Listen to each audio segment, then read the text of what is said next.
All right, so we're going to jump into last week, Todd. We had a good friend of mine and a business coach, Adam Kipnis, on the big show. And this was just one of his tips. So I highly encourage everybody to go onto the West USA's YouTube page and check out last week's podcast.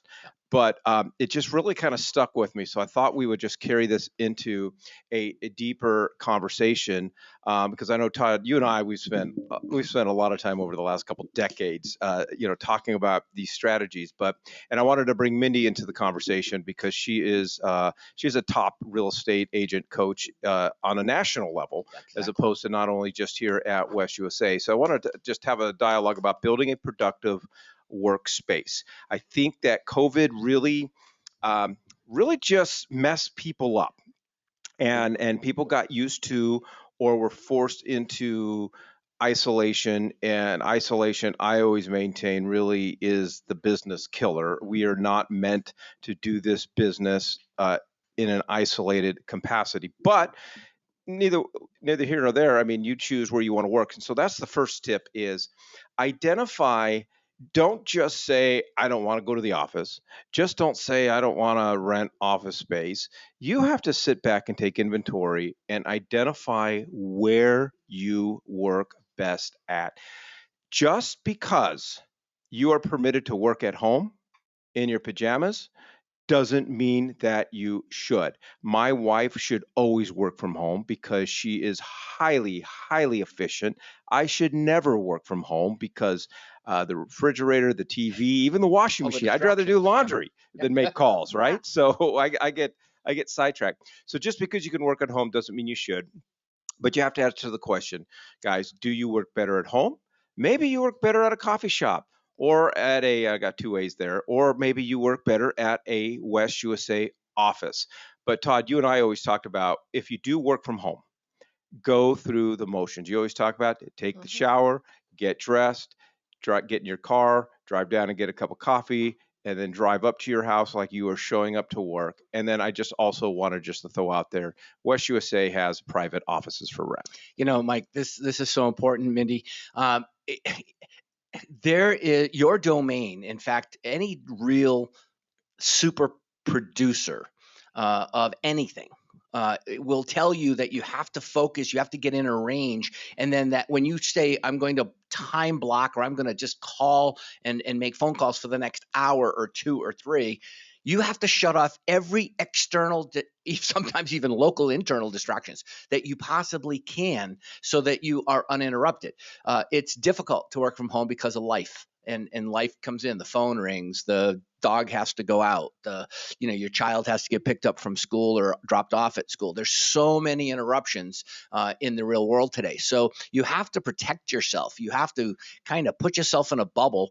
That's where you're going to get the majority of successful production. What happens if you took an 8-hour day and said, you know what, Mike, this week I'm going to work 3 hours of distraction-free time, and just see what you can pump out in those 3 hours. And maybe you could do it in 2, maybe you could do it in 4, because the average person in America works 4.7 hours. This is a corporation statistic. They work 4.7 hours a day in an 8-hour workday. Truthfully, no, that's true. Production. I can't believe it's that high. Yeah. And I think we can all agree and we can all admit that when we are dressed and at the office, we're always kind of a different version of ourselves than when we're even at home and maybe dressed, And so I have a client coming in the office every week to make calls right now. She's not allowed to do them at home. So utilize this beautiful office space. We are inherently, and I don't know whether it's real estate agent specific, if it's just our industry. I don't know whether it proves true with other independent contractors out there, such as financial advisors, but we are inherently cheap. We don't want to spend $10 for a great class. I did a class and one guy emailed me, wanted to know if we were providing lunch. I mean, that was the deciding factor. He wasn't going to show up to a class. That was too Was long. it you, Mike? Yeah, I mean, okay, maybe. Touche. Okay. But we are inherently cheap. And in your guys' experience, or the amount of efficiency that your business will see from being at the office as opposed to working from home. We have some beautiful offices for rent. Maybe some are $450 a month, $550 a month, and it seems like a lot of money. But if you aren't, I mean, money is the money worth well spent? I think it would be if it's going to take you from home and putting you into an environment where you're going to be more efficient, more productive. It's going to more than pay for itself. And sometimes you can share that cost with another agent in the office, which even makes it that much more affordable depending upon the size Unless of they the talk office. a lot. That's true. Yeah. But Mike, one of the things you said in the very beginning, which I still relate to, when you said, get in the car, drive down to get to Circle K, get $1.45 coffee, not a Starbucks $8 coffee. Well, get what you want, but the point is, I'm trying to lead with revenue, and it changes your mental ability. You start interacting with people even by mistake because you've got to pay the cashier or things of that nature. But you walk away when you adorn yourself for battle. You get up in the morning, you put on your makeup, your clothes. Guys get themselves ready. It's kind of like preparing armor for the day. And if you mentally think about that as you're getting dressed, as you're brushing your teeth, as you're washing your face, as you're putting on your makeup, whatever it is you might be doing, that you're arming yourself to be the best you can be that day, and accomplish the most for others, for your clients. Come from contribution. It's amazing what you can accomplish. Yeah, and I'd also say, and this wasn't on the 3-pack, but when you're in the office, and that'll kind of go into your subject matter later on this morning, Mindy, is the amount of collaboration and synergy that goes on when you're around other agents. And even if you don't want to rent office space, Mindy, every office has got cubicles, places that you could sit down, turn on your computer, work. You get to rub elbows with the likes of Mike Oh, Weinstein, stop it. with Oh, the keep it likes coming. with the likes of Carlos Cicero, Dave Pruitt, other people who are in the office every day, and you get to hear what they're doing and see what they're doing. And if like we always say, if it's working for them, it'll work for you too, but you've got to expose yourself to it. All right, second one, Mindy.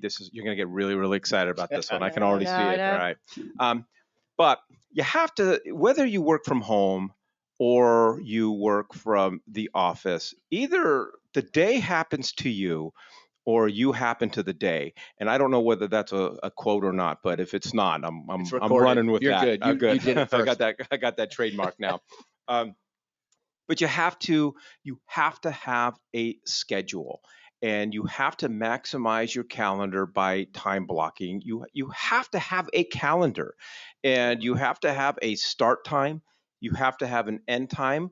Obviously, in our business, that end time has to be flexible, because if you never know when you're prospecting and someone's like, "Hey, 6 o'clock tonight, let's go look at homes." But you also, to Minnie, your earlier point, you have to ensure that you set a time for prospecting. In our business, if part of your daily routine is not picking up the phone and prospecting, deals are not just going to magically fall into your lap. And then always review and plan. Who remembers the Franklin Planner? Stop it. I know. I don't. I never should have brought that up. She's a millennial. I'm not a millennial. I'm Oh, Gen okay. X. Well, you're acting like one right now. But the Franklin Planner, I'm a checklist guy, and so the Franklin Planner was, you list out all your tasks and you categorize them by A, B, and C. The A's have to happen, and then each of the A's, they get a number: A1, A2, A3. And then at the end of the day, and you would check them off. And at the end of the day, what wasn't done, you had to rewrite in the following day. And that's me. I'm a I've got my stuff that I've got to get done. But you have to have a schedule set in place. You want to start? I love the Franklin Planner. To be It honest, worked, right? I'm a big checklist person. And the reason that I really love this idea with the A1, 2, 3 is because if you read Atomic Habits, you listen to James Clear, those B and C items are dangerous because they're important. Wasters. But they're not prospecting important. They're not lead follow-up important. So it's easy for us to go, well, well, I'll just start with those C things, and then oops, we never got to A, which was imperative to get done. So I really like that concept. Yeah, totally.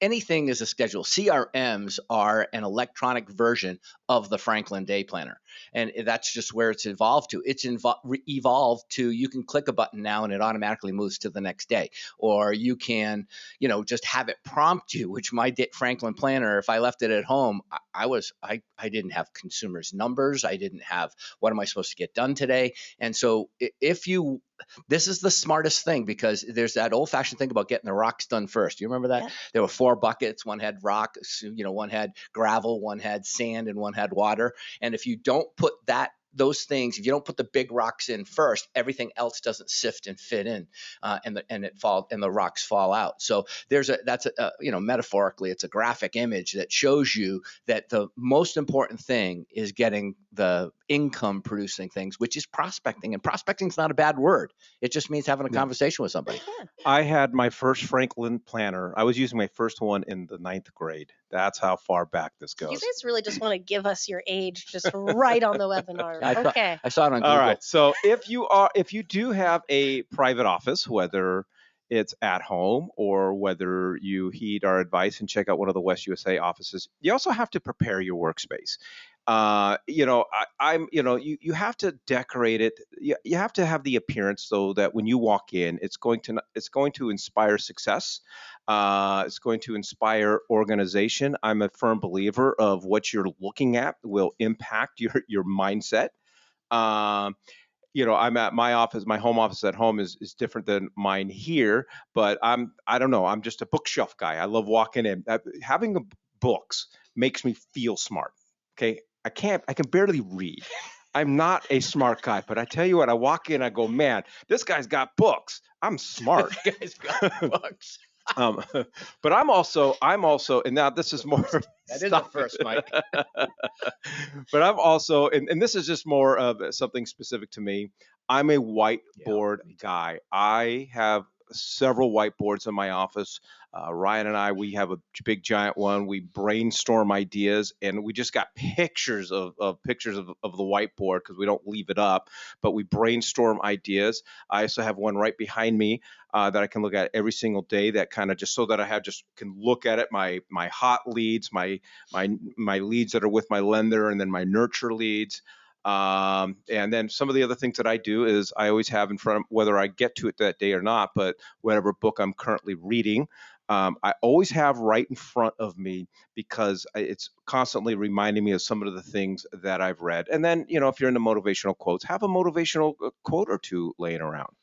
Yeah, this is one of those things where your success is directly in proportion to the skill development you personally between your ears enhance on an annual basis. Because the difference between you and the agent next to you is what's between your ears, the content, the historical advice that you can provide, the statistics, or just the close of escrow numbers, whatever it might be. And so you have to be prepared for that. But your skill, your ability to command whatever compensation you desire you want to earn this year is made up of what am I making per transaction, and how many of those transactions do I have to accomplish to get my income. So it's really pretty simple, but at that same point you need. And so when you see a whiteboard, that whiteboard, you got a vision board, right? It shows you the picture of the camping or the multi-million-dollar house you want, but your whiteboard is your vision board for today. Agree 100%. All of my coaching clients, I have on a regular basis send me a picture of their workspace, send me a picture of their desk, their office. I check for a couple things. I check to Really? I didn't know you did that. Yeah, I check to make sure it's tidy. I make sure their goals are posted, clearly apparent, where they can look at it all day long. And I look that there's something around a book, a quote, something, because in any sales-based job, it's tiring. It's a rejection heavy. And, is your environment set up somewhere to keep you motivated, to keep you positive, things like that. So yeah, about once a month, all of my clients have to send me a picture of their workspace. Here's what I should do. I should get one of those plastic placeholder things, and I try to do my prospecting in the morning. And so I need to have somebody like set aside, put in there a picture of what I could be having for lunch that day. but I don't get to have the pastrami corned beef sandwich unless Mhm. there's something There in that. you go. I'm That's great. telling you. I'm telling Yeah. you. All right, guys, appreciate that. That is That's our awesome. 3-pack. And